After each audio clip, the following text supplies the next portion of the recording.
Hello friends, कैसे हो आप सभी। मैं सपना स्वागत करती हूँ अपने न्यू व्लॉग में। उम्मीद करूँगी ये व्लॉग आप लोगों को बहुत पसंद आने वाला है।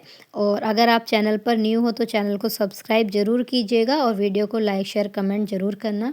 तो आज का जो मेरे को पढ़ना है, आज मैं राजेश मिश्रा सर की बुक से ना पढ़कर मैं RS आडा सर की बुक से पढ़ूँगी और आप लोगों के साथ शेयर कर रही हूँ कि मुझे आज क्या पढ़ना है। सबसे पहले मेरे को सारे संविधान संशोधन पढ़ने हैं जो अभी तक हुए हैं और ये RS आडा सर की बुक है, इसमें कंप्लीट दिया हुआ है। तो वही मैं आप लोगों को दिखा रही हूँ, ये सारी चीज़ें मेरे को पढ़नी है। तो फिर शुरू करते हैं अपनी स्टडी। मैं आके बैठ गई हूँ अपना काम करने के बाद और मेरे बाल अभी गीले थे तो इस वजह से मैं नीचे बैठकर पढ़ रही थी और थोड़ा सा लाइट का इशू है। इसका मेन कारण है कि जो हमारे यहाँ की लाइट्स है ना, वो थोड़ा सा ख़राब हो गई थी, दिक्कत दे रही हैं। अब वो चेंज होगी, तब तक देखते हैं। फ्रेंड्स, मैंने पिछली वीडियो में प्लेटो को कंप्लीट किया, साथ ही इंडियन कॉन्स्टिट्यूशन में प्रस्तावना और कुछ अनुच्छेद मैंने उसमें कंप्लीट किए थे।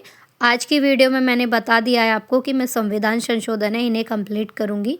और मैं आप लोगों को बता दूं फ्रेंड्स, अगर आपको राजनीति विज्ञान की तैयारी करनी है पीजीटी के लिए या नेट जीआरएफ के लिए, तो अब तक मैंने जो भी देखा है उसके लिए सबसे बेस्ट देखा है मैंने राजस्थान की तैयारी। राजस्थान में जो भी टीचर्स कराते हैं बहुत अच्छा और बहुत हाई लेवल की तैयारी वो कराते हैं।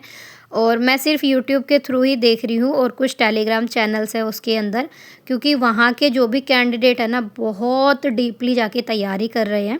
और मैं उम्मीद करूँगी अगर आप लोगों को भी बीपीएससी ट्री 4 की तैयारी करनी है तो मैं आप लोगों को सजेस्ट करूँगी राजेश मिश्रा सर की बुक और साथ में कलाम सर के नोट्स। और आप यकीन मानिए, अगर आप इनसे तैयारी करते हो ना तो आप अपने 60+ मार्क्स कर सकते हो अचीव पॉलिटिकल साइंस में। कलाम सर के नोट्स को अगर आपने डीपली पढ़ लिया, उन्हें समझ लिया, तो 60+ मार्क्स आप कर सकते हो ईजीली। और ये मैं क्यों बोल रही हूँ, क्योंकि मैं अभी उससे स्टडी कर रही हूँ और मैं आप लोगों के साथ शेयर नहीं कर पाती हूँ क्योंकि मेरे पास बुक नहीं है उनकी, ना ही नोट्स हैं। पीडीएफ से मैं स्टडी कर रही हूँ और मैं सिर्फ आप लोगों को RS आडा सर और राजेश मिश्रा सर की बुक से स्टडी इसलिए कर रही हूँ क्योंकि मैं दिन में इससे पढ़ लेती हूँ और जो मेरे को थोड़ा बहुत टाइम मिलता है रात में तो मैं अपने फ़ोन से पढ़ रही हूँ और मैं वीडियो शूट नहीं कर पाती हूँ उस टाइम पर, क्योंकि अदर कोई फ़ोन है नहीं मेरे पास। और जब मैं पहले तैयारी करती थी तो मेरे हस्बैंड का लैपटॉप मैं इस्तेमाल करती थी, लेकिन अब भी जब बिहार गए थे तो टाइम से छुट्टी ली थी 10 से 15 दिन की मेरे हस्बैंड ने जाने के लिए, तो उनका वर्क पेंडिंग है। इस वजह से मैं उनका लैपटॉप भी इस्तेमाल नहीं कर पा रही और मैं कोशिश करूँगी कि जल्द से जल्द अपना फ़ोन सही करा लेती हूँ जो ख़राब हो गया था, फिर आप लोग के साथ उसका भी शेयर करूँगी। फ्रेंड्स, आज के समय में सरकारी नौकरी पाने का सपना हर एक छात्र का होता है और हर एक माँ बाप चाहता है कि हमारा बच्चा पढ़ लिख के हमारा बच्चा एक नौकरी कर ले, इस काबिल बन जाए कि जो दुख दर्द हम लोगों ने सहे हैं, हमने देखे हैं, वो अपने टाइम में ना देख पाए, अपने आने वाली पीढ़ी को अच्छे संस्कार, अच्छी पढ़ाई, अच्छा माहौल दे सकें। इसलिए हर किसी का सपना होता है, माँ बाप का भी और छात्रों का भी। और आज के समय में ना हर एक छात्र को आप देखोगे क्या कर रहे हो, तो सब जगह बस यही होता है, क्या गवर्नमेंट जॉब की तैयारी कर रहा है, मेरा बच्चा पढ़ाई कर रहा है, बाहर रह के कर रहा है। तो मैं आप लोगों को बता दूं, जैसे स्कूल में 2 तरह के स्टूडेंट होते थे। एक होता तो जो फर्स्ट बेंच पे बैठते हैं, उनको ये था कि नहीं हमें बैठना है तो सबसे पहले बेंच पर बैठना है। और एक ऐसे होते थे कि उन्हें किसी चीज़ की चिंता फ़िक्र नहीं होती थी, वो सबसे लास्ट बैठते थे, जिन्हें हम बैक बेंचर्स बोलते हैं।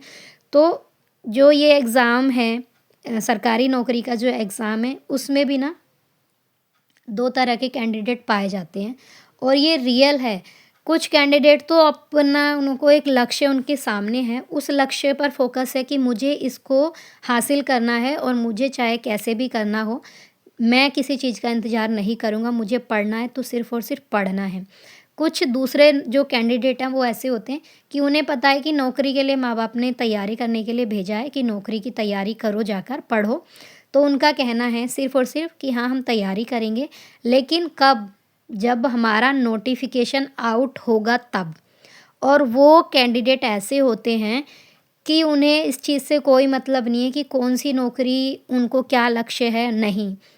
कितने भी एग्ज़ाम क्यों ना निकल जाएँ, कितने भी नोटिफ़िकेशन क्यों ना आ जाएँ, वो हर एक नोटिफ़िकेशन का इंतज़ार करेंगे और सबसे बड़ी बात, वो सारे फॉर्म फिलअप करते हैं।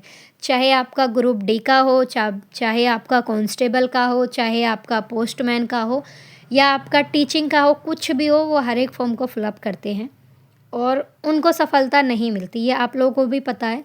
और जो कैंडिडेट का अपना एक लक्ष्य है, उन्होंने निर्धारित किया हुआ है कि मुझे अपने इस लक्ष्य को हासिल करना है, तो वो नोटिफ़िकेशन का इंतज़ार नहीं करते, वो सिर्फ़ और सिर्फ़ अपनी पढ़ाई पर फ़ोकस करते हैं। तो वही कैंडिडेट हैं जो कि अपने लक्ष्य को हासिल करते हैं और अपनी जो गवर्नमेंट जॉब का सपना है, उसको पूरा कर पाते हैं। तो मैं आप लोगों से यही पूछना चाहती हूँ, आप किस तरह के कैंडिडेट हो? क्या आप भी नोटिफ़िकेशन आउट होने का इंतज़ार करते हो कि कब नोटिफ़िकेशन आउट होगा और कब आप अपनी स्टडी को शुरू करोगे? तो आप लोग कमेंट में बताना, या आप फर्स्ट स्टूडेंट हो कि नहीं, हमें सिर्फ़ और सिर्फ़ नौकरी की तैयारी करनी है, चाहे वो नोटिफ़िकेशन कभी भी आए, सिर्फ़ और सिर्फ़ हमें अपना पढ़ना है। कमेंट में बताना।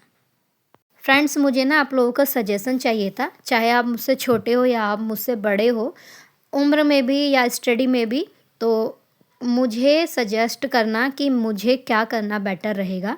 मेरा मन है कि मुझे एमएड और पीएचडी दोनों करनी है और अभी जो मैं अभी तैयारी कर रही हूँ, वो नेट की तैयारी कर रही हूँ।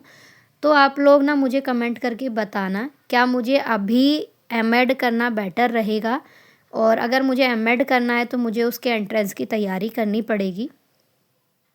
तो मैं इस चीज़ को लेकर बहुत ज़्यादा कन्फ्यूज़ हूँ कि पहले एमएड करूँ या पीएचडी, क्योंकि मैंने सपना देखा था कि गवर्नमेंट जॉब हासिल करने के बाद भी मैं अपनी स्टडी को नहीं छोड़ूँगी और मुझे अपनी स्टडी पूरी कंप्लीट करनी है, जहाँ तक मुझ पे हो पाएगा। तो अभी मैं इन दोनों को लेकर बहुत ज़्यादा कन्फ्यूज़ हूँ। प्लीज़ आप लोग कमेंट में बताना। और सबसे बड़ी कन्फ्यूज़न है मेरे पड़ो बस सबका एक ही क्वेश्चन है, क्या हुआ नौकरी का? गई नहीं नौकरी पे? नहीं लगी तेरी नौकरी? और सबसे बड़ी बात ना, सीधा बोलते हैं, नहीं लगी नौकरी तुम्हारी? झूठ बोल रहे थे क्या? अब यार उन्हें क्या ही मैं समझाऊँ, क्या नहीं समझाऊँ, मुझे खुद समझ में नहीं आता। क्या आप लोगों के साथ भी ऐसा ही हो रहा है? और मेरा तो अब ना बाहर जाने का बिल्कुल भी मन नहीं करता, और हम अगर जाते हैं ना, तो मैं कोशिश करती हूँ कि मैं रात में ही बाहर निकल के जाऊँ, ताकि कोई मुझे देखे ना, और मैं किसी से मिलना भी नहीं चाहती हूँ इस टाइम पे। और अभी मैं अपना फ़ोन ठीक कराने के लिए भी जाऊँगी, तो आज मैं रात में ही जाऊँगी, दिन में नहीं जाने वाली हूँ। बहुत ज़्यादा इरिटेशन होता है इन सब चीज़ों से। पता नहीं क्या ही इन लोगों को समझ में आता है, क्या नहीं समझ में आता, तो कुछ नहीं पता। और सबसे बड़ी बात फ्रेंड्स, ये बोलते हैं कि बिहार में बहुत बड़ी बात नहीं है नौकरी मिलना। बिहार में तो बड़े आराम से नौकरी मिल जाती है। बस ये है, हम लोग तो बिहार में जाना नहीं चाहते, वरना नौकरी तो बहुत आती हैं। तो इस तरह का भी जवाब आता है। जैसे कि हमें तो बिहार सरकार ना, बस हम गए वहाँ जाके अपने डॉक्यूमेंट दिखाए और बिहार सरकार ने हमें जॉइन करा दिया। हमारा उसमें कंट्रीब्यूशन नहीं है, हमारी मेहनत, हमारा जो संघर्ष है वो किसी को नहीं दिखाई दे रहा। सिर्फ़ ये बोलते हैं कि बिहार में नौकरी करना मिलना बहुत आसान है, सरकारी नौकरी मिलना बहुत ज़्यादा आसान है। और फ्रेंड्स, एक और बात, अगर शादी वगैरह में किसी भी फंक्शन में अगर जा रहे हो, तो वहाँ के फंक्शन की कोई भी बातें नहीं होंगी। सिर्फ़ और सिर्फ़ आप सामने दिखाई दोगे ना, तो सिर्फ़ आप ही की बातें होंगी, आप ही के चर्चे होंगे। और चर्चों में कुछ नहीं, सिर्फ़ और सिर्फ़ क्या हुआ तुम्हारे जॉइनिंग का? क्या हुआ तुम्हारी नौकरी का? नहीं लगी तुम्हारी नौकरी? बस यही सारी चीज़ें देखने को मिल रही हैं, सुनने को मिल रही हैं। क्या आप लोगों के साथ भी ऐसा ही हो रहा है? तो प्लीज़ कमेंट करके ज़रूर बताना।